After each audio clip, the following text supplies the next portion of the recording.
आएगा गंदा पाकिस्तानी फैमिली तो रिएक्शन। कैसे आप सब, मेरा नाम मैं वजाद ना है। ना दे। और बहुत ही बड़ा वीडियो निकल कर आ रहा है। भारत में बिलियंस ऑफ डॉलर्स को आता देख पाकिस्तानी गिरे भारत के कदमों में और मांगी भारत से मदद। ये कैसे गिरे हैं वो वजह? ये तो भाई साहब एक हाँ? किस्म के गधे हैं। ये कहाँ से गिर गए भारत के कदमों में? ये तो भाई भारत को बोलते हैं ये हमारा दुश्मन है, हाँ, ये थे वो औकात पे आ गए हैं फिर। तो अब ये वॉच करते देखते हैं कि किस तरह से Pakistani billions of dollars Bharat में आता देख उनके कदमों में गिरे हैं। तो कौन करते स्टार्ट। अगर हम सिर्फ इंडिया से दोस्ती कर लें ना, दोस्ती कर लें तो हमारी आधी गुर्बत खत्म हो जाएगी दुनिया से। चाची की बात आधी गुर्बत, यकीन करें अल्लाह की कसम, गुर्बत खत्म हो जाएगी। इंडिया के जो नौजवान हैं जो मुल्क से बाहर जाते हैं, अब उन्होंने एक वर्ल्ड रिकॉर्ड बनाया कि 112 बिलियन डॉलर उन्होंने बाहर के मुल्कों से कमा के अपने मुल्क इंडिया भेजे हैं। आपसे बहुत बेहतर है, आप उसकी फिक्र ना करो, आप अपने पाकिस्तान की फिक्र करो। हमारा क्या हाल हो, हर बंदा परेशान है, पता नहीं सुबह क्या होगा, शाम क्या होगा। और हमसे तो अभी सुनने में आ रहा है कि इंडिया तो पहले वो चांद पे पहुंच गया है। आज वो खबर आई है कि जी 100 पता नहीं कितने अरब डॉलर उनके मुल्क में आए हैं। 112 अरब डॉलर जो है वो उनका जो वजीर आजम है वो उनकी दिल की धड़कन है। हम मुसलमान जो प्राइम मिनिस्टर है जी, उनके जो प्राइम मिनिस्टर हैं मोदी है, वो उनकी दिल की धड़कन है। यानी कि वो जो जिस बेस पे वो चलते हैं ना, उसकी वो नुमाइंदगी कर रहा है, वो उसके लिए काम कर रहा है। जय हिंद दोस्तों भारत को 112 बिलियन यूएस डॉलर का फायदा हुआ है। और ये फायदा भी एक ऐसे समय पर हुआ है जबकि पहले से ही ये अंदाजा लगाया गया था कि हो सकता है इस साल भारत को इस फायदे में एक बहुत ही बड़ी गिरावट देखने को मिले। लेकिन इस सब के विपरीत भी भारत को अपने इस फायदे में तकरीबन 26% की बढ़ोतरी देखने को मिली है, जो कि आज से पहले कभी भी नहीं हुआ। क्या होने वाला है मुल्क का कुछ समझ नहीं आ रही कि क्या बनेगा। हर बंदा यकीन करे डिप्रेशन में है, हर बंदा परेशान है, पता नहीं सुबह क्या होगा, शाम क्या होगा।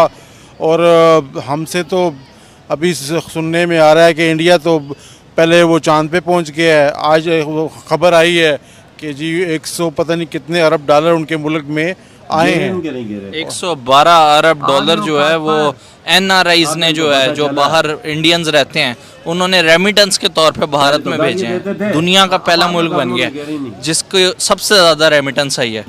जाहिर सी बात है, देखिए ना, वहीं पे इंसान पैसा भेजता है कि जहाँ पे उनको इत्माद होता है। पाकिस्तानी भी ओवरसीज बाहर हैं और रोज़ाना मतलब हुकूमत ऐलान करती है कि ओवरसीज हुंडी के ज़रिए पैसे ना भेजें, मतलब लीगल तरीके से भेजें, हमारा फ़ायदा हो। मगर पाकिस्तानी हुकूमत पे तो हमें भी इत्माद नहीं है। लोग अब देखिए बिल चला रहे हैं, 3-4 लोग उन्होंने तो कल खुदकुशियाँ की हैं।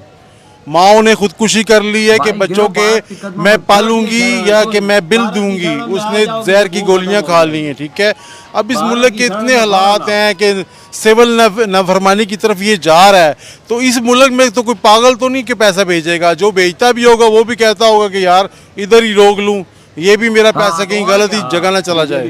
अब दरअसल हाल ही में आई मीडिया रिपोर्ट्स के अनुसार सुनने में ये पता चला है कि भारत के जो रेमिटेंसेस हैं उनमें 26% की ग्रोथ हमें देखने को मिली है। और भारत जो कि पहले से ही दुनिया का सबसे बड़ा रेमिटेंस रिसीवर है, तो भारत के रेमिटेंस में और भी ज्यादा वृद्धि हुई है। अब अगर यहाँ पर आप रेमिटेंस का मतलब नहीं जानते तो मैं आपको बता दूं कि जो भारतीय लोग होते हैं, यानी कि जो NRI होते हैं, जो कि दुनिया भर के अलग अलग देशों में रहकर पैसा कमाते हैं और वो पैसा भारत में अपनी फैमिली, अपने परिवार के अन्य सदस्यों के लिए भेज देते हैं, तो वो ही रेमिटेंस कहलाता है। मतलब सीधे शब्दों में जो दुनिया भर के देशों से NRIयों के द्वारा भारत में विदेशी करेंसी भेजी जाती है, वही रेमिटेंस कहलाता है। इससे पहले वित्तीय वर्ष 2021-22 में जो भारत के रेमिटेंस थे वो 100 बिलियन यूएस डॉलर तक पहुंच गए थे। लेकिन फिर इसके बाद जब रशिया यूक्रेन युद्ध शुरू हुआ और पूरी दुनिया में मंदी का माहौल आ गया, वो जो कंपनियां हैं वो अपने एम्प्लॉय को जॉब से बाहर निकालने लगी, तो इसके बाद ये अंदाजा लगाया जा रहा था कि हो सकता है कि जो भारत में रेमिटेंस आते हैं उसमें हमें एक बहुत ही बड़ी गिरावट देखने को मिली। लेकिन इस सब के विपरीत जो चौंका देने वाली बात सामने निकल कर आई वो ये थी कि वित्तीय वर्ष 2022-23 के जो रेमिटेंस थे उसमें हमें 26% की बढ़ोतरी देखने को मिली, जबकि अंदाजा ये लगाया जा रहा था कि हो सकता है कि इसमें बड़ी गिरावट होगी। तो ये 26% की बढ़ोतरी हुई और इसकी वजह से जो 100 बिलियन यूएस डॉलर के रेमिटेंस थे वो बढ़कर अब 112 बिलियन यूएस डॉलर के रेमिटेंस हो चुके हैं। भारत के जो रेमिटेंस थे वो हर साल 5%, 10% या फिर 15% से बढ़ोतरी कर रहे थे, लेकिन वित्तीय वर्ष 2022-23 में हमें पहली बार ये देखने को मिला कि भारतीय रेमिटेंस ने 26% से बढ़ोतरी की। और ये सब इसीलिए पॉसिबल हो पा रहा है क्योंकि पहले जो भारतीय विदेशों में जाते थे नौकरी करने के लिए तो वो लेबर बनकर जाते थे और वो छोटा काम करते थे, उनको बहुत कम सैलरी मिलती थी। लेकिन अब जो भारतीय विदेशों में जाते हैं तो वो वहां पर जाकर उन देशों का उपयोग करके अपनी खुद की कंपनियां या फिर अपने खुद के स्टार्टअप वहां पर खोल रहे हैं। साथ ही साथ अगर वो दूसरी कंपनियों में भी जॉब करते हैं तो वो बहुत ही बड़े पद पर होते हैं, इतने बड़े पद पर होते हैं कि कंपनियां उनको वहां से बाहर नहीं निकाल पाती। अब भले ही फिर देश में कितनी ज्यादा मंदी आ जाए, लेकिन बहुत सारे भारतीय कंपनियों में ऐसे पद पर होते हैं कि कंपनी उनको चाहकर भी नौकरी से नहीं निकाल पाती। तो यही वो कारण है कि जिसकी वजह से जो भारत के रेमिटेंस हैं वो कम होने की बजाय और भी ज्यादा बढ़ रहे हैं। अब इन एनआरआईओं के द्वारा जो भारत में रेमिटेंस भेजा जा रहा है, ये रेमिटेंस भारत की अर्थव्यवस्था में एक बहुत ही बड़ा योगदान देती है और भारत सरकार को कई बहुत सारे बड़े बड़े काम करने में मदद मिल जाती है। और इन रेमिटेंस की वजह से ही भारत सरकार दूसरे देशों के मुकाबले भारत में महंगाई पर काफी हद तक कंट्रोल पा रही है। इतना ही नहीं, जो भारत के विदेशी मुद्रा भंडार में हमें ज्यादातर बढ़ोतरी देखने को मिलती है तो उसका भी एक यही कारण है। भारत सरकार इस रेमिटेंस का उपयोग कच्चा तेल खरीदने के लिए या फिर कई और ऐसी जगहों पर करती है जहां पर कि उन्हें विदेशी करेंसी में पेमेंट करनी पड़ती है। और फिर इस रेमिटेंस की वजह से ही भारत सरकार को बड़ी मात्रा में रुपए को बेचकर विदेशी करेंसी नहीं खरीदनी पड़ती और इसकी वजह से रुपए में हमें ज्यादा गिरावट भी देखने को नहीं मिलती। और जब रुपए में ज्यादा गिरावट नहीं होती तो यही एक कारण है कि जिसकी वजह से देश में महंगाई ज्यादा नहीं बढ़ पाती। और इंडिया में महंगाई इसी वजह से नहीं है ना। यही तो बात है भाई साहब, यही तो बात है बाबा भारत की।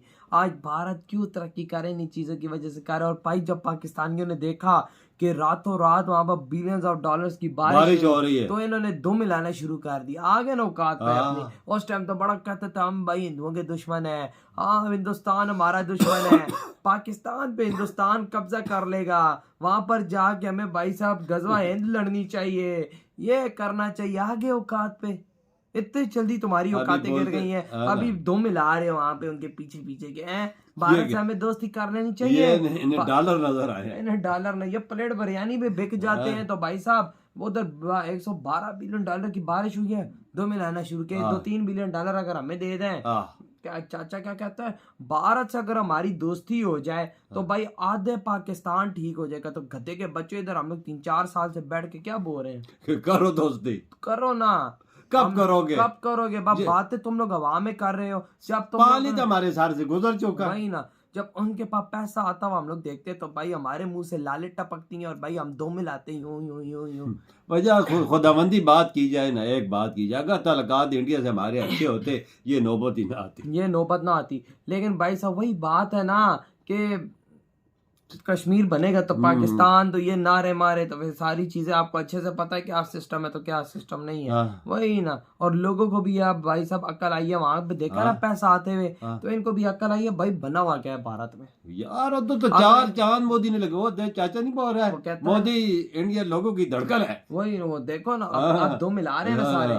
पहले कोई भी ये बात पाकिस्तान में रह के नहीं करता, इंडिया को गालियां देते थे सच में। अब भाई देखा ना, भारत इस दुनिया का सुपर पावर देश बनता जा रहा है तो इन्होंने दो मिलाना शुरू कर दिया। और कहते हैं पूरी दुनिया का वजह देखा जाना, इंडिया महाराजा बना हुआ। वाक्या महाराजा इस टाइम बहुत बड़ा सुपर पावर, छोड़ महाराजा सुपर पावर भाई साहब इस टाइम वाक्या में बना हुआ है। क्योंकि Chandrayaan 3 launch, Aditya L1 launch कर दिया, इतनी बड़ी बड़ी अमाउंटें बाहर ओवरसीज इंडियन भेज रहे, और बाबा 26% की बढ़ोतरी हुई, एक रिकॉर्ड। एक साल में 26% ज्यादा पैसा। फिर आपने अंदाजा लगा ना मुल्क किधर जाए। इसी वजह से रिजर्व में इजाफा होता है और महंगाई कंट्रोल रहती है, तभी लोग मोदी की कौन गाता ही ना, तभी गाने गाता ही ना, हमें कौन गाता ही। इधर लोग गालियां क्यों दे रहे हैं, इधर तो कुछ भी नहीं, तभी इंडिया से तलकात ठीक करना चाहते हैं भाई। दुम दबाव भाई वही बात है, गिर पड़े नहीं भाई, बॉर्डर खुलेगा आधे पाकिस्तानी भारत होंगे। इधर ही बड़ा खत्म कर दो।